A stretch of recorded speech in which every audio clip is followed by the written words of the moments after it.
Hi guys, welcome back with me again in this channel. On today's video, I'm going to show you how you can add animations to the text templates that you use on the CapCut PC.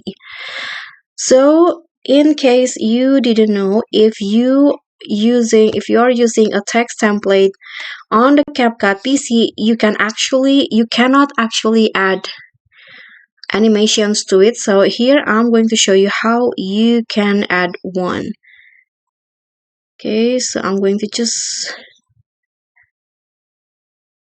add one. So for example, I want to add this like and follow text template like this. As you guys can see here, if you click on the text template, there is no animation menu visible in here. So what you need to do, here's a trick. If you want to add animation, right click on the text template, then click on create compound clip. So the text template will be treated as a clip like this. And now when you do that, you can see now animations option at the top. So just click on that animation and you can just freely choose the animations that you want to use into this text template. So for example,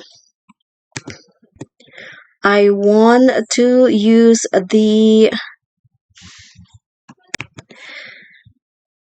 I'm going to use the spin left animations here, for example. As you can see now, the animation will be added to the text template just like that. Okay, so I hope this will be helpful. Don't forget to like, comment, subscribe, and also click on the thanks below. I'll see you all on the next tutorial. Bye!